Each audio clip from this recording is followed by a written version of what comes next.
صحیح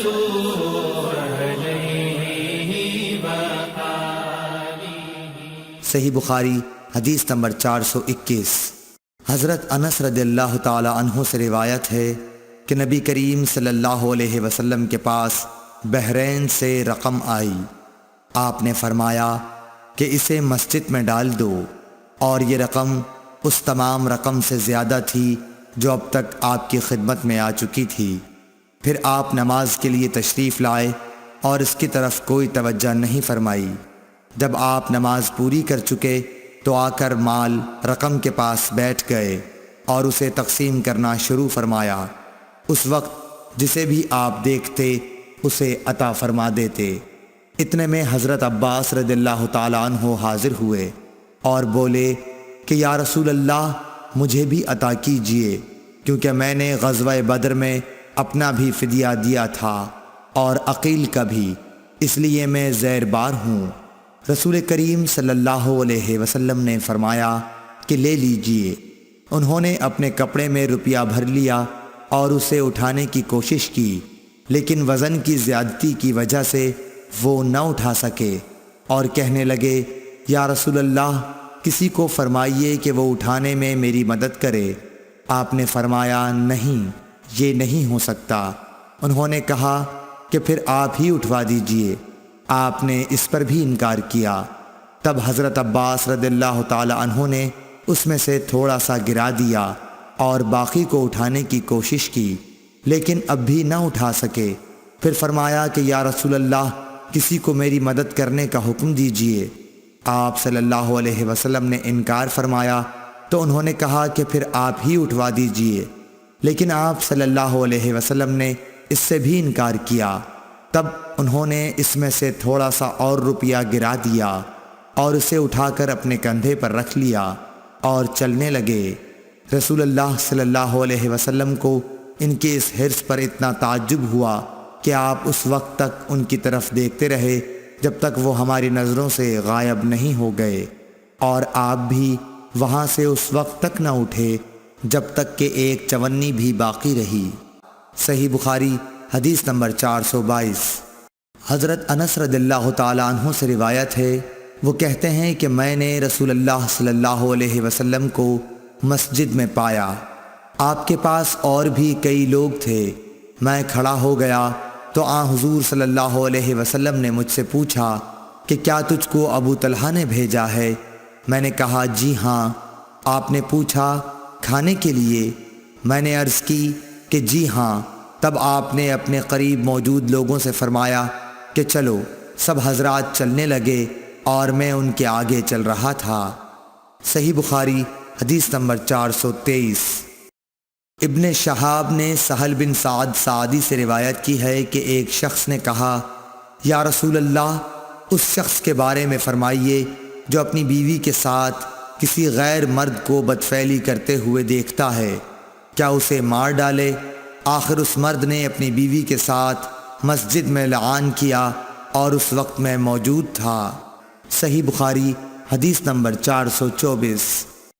محمد بن ربی نے عتبان بن مالک سے جو نابینا تھے روایت کیا ہے کہ نبی کریم صلی اللہ علیہ وسلم ان کے گھر تشریف لائے۔ آپ نے پوچھا کہ تم اپنے گھر میں کہاں پسند کرتے ہو کہ میں تمہارے لیے نماز پڑھوں؟ عتبان نے بیان کیا کہ میں نے ایک جگہ کی طرف اشارہ کیا، پھر نبی صلی اللہ علیہ وسلم نے تکبیر کہی اور ہم نے آپ کے پیچھے صف باندھی، پھر آپ نے 2 رکعت نماز نفل پڑھائی۔ صحیح بخاری حدیث نمبر 425۔ محمد بن ربی انصاری سے روایت ہے کہ عتبان بن مالک انصاری رضی اللہ تعالی عنہ رسول اللہ صلی اللہ علیہ وسلم کے صحابی اور غزوہ بدر کے حاضر ہونے والوں میں سے تھے۔ وہ نبی کریم صلی اللہ علیہ وسلم کی خدمت میں حاضر ہوئے اور کہا یا رسول اللہ صلی اللہ علیہ وسلم، میری بینائی میں کچھ فرق آ گیا ہے اور میں اپنی قوم کے لوگوں کو نماز پڑھایا کرتا ہوں، لیکن جب برسات کا موسم آتا ہے تو میرے اور میری قوم کے درمیان جو وادی ہے وہ بھر جاتی ہے اور بہنے لگ جاتی ہے، اور میں انہیں نماز پڑھانے کے لیے مسجد تک نہیں جا سکتا۔ یا رسول اللہ، میری خواہش ہے کہ آپ میرے گھر تشریف لائیں اور کسی جگہ نماز پڑھ دیں تاکہ میں اسے نماز پڑھنے کی جگہ بنا لوں۔ راوی نے کہا کہ رسول اللہ صلی اللہ علیہ وسلم نے اتبان سے فرمایا، انشاءاللہ تعالی میں تمہاری اس خواہش کو پورا کروں گا۔ اتبان نے کہا کہ دوسرے دن رسول اللہ صلی اللہ علیہ وسلم اور ابو بکر صدیق رضی اللہ تعالی عنہ جب دن چڑھا تو دونوں تشریف لے آئے اور رسول اللہ صلی اللہ علیہ وسلم نے اندر آنے کی اجازت چاہی۔ میں نے اجازت دے دی۔ جب آپ گھر میں تشریف لائے تو بیٹھے بھی نہیں اور پوچھا کہ تم اپنے گھر کے کس حصے میں مجھ سے نماز پڑھنے کی خواہش رکھتے ہو؟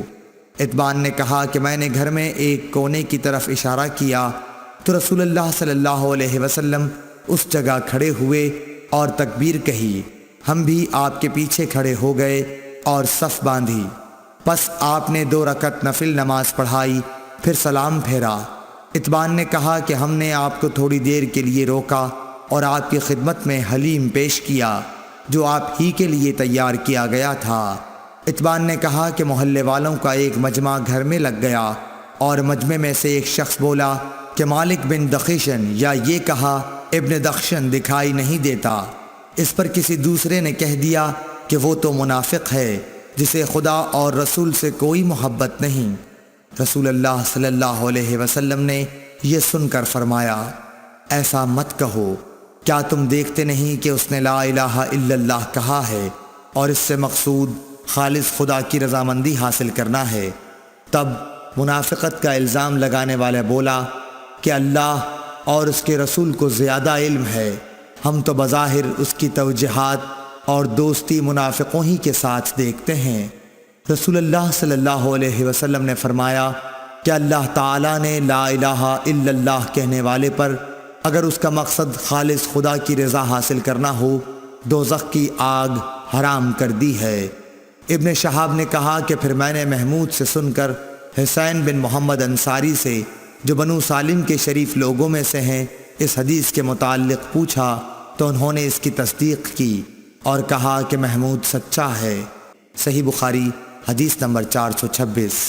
حضرت عائشہ صدیقہ رضی اللہ تعالی عنہا سے روایت ہے، آپ فرماتی ہیں کہ رسول اللہ صلی اللہ علیہ وسلم اپنے تمام کاموں میں جہاں تک ممکن ہوتا دائیں طرف سے شروع کرنے کو پسند فرماتے تھے، طہارت کے وقت بھی، کنگھا کرنے اور جوتا پہننے میں بھی۔ صحیح بخاری حدیث نمبر 427۔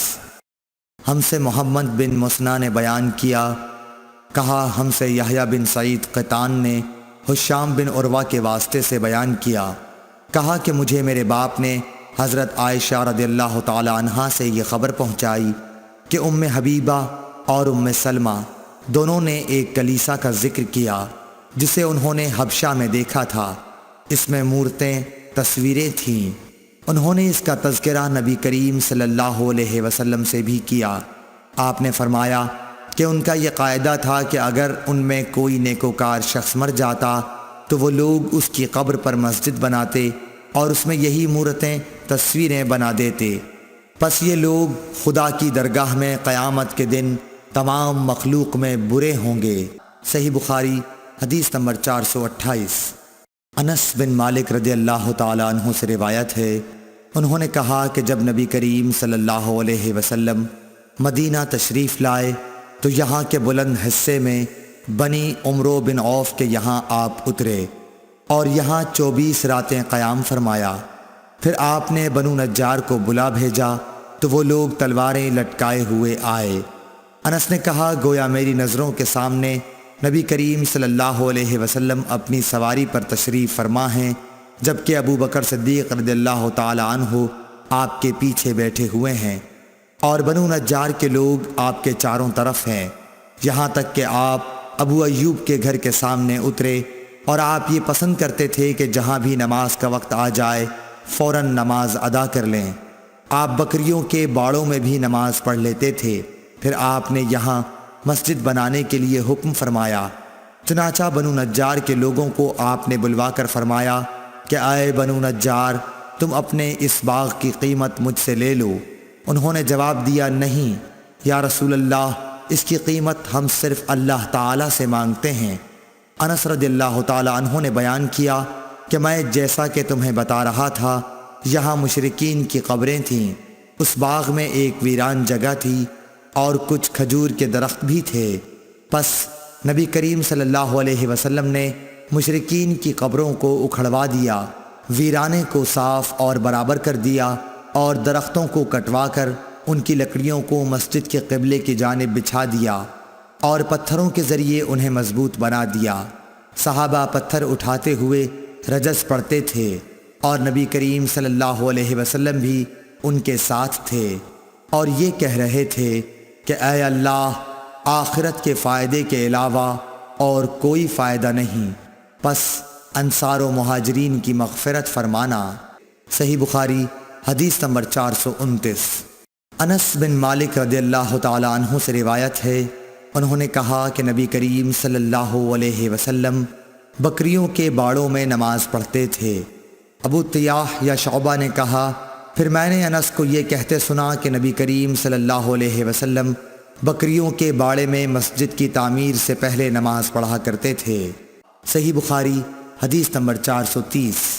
عبید اللہ نے نافع کے واسطے سے کہا کہ میں نے ابن عمر رضی اللہ تعالی عنہ کو اپنے اونٹ کی طرف نماز پڑھتے دیکھا اور انہوں نے فرمایا کہ میں نے نبی کریم صلی اللہ علیہ وسلم کو اسی طرح پڑھتے دیکھا تھا۔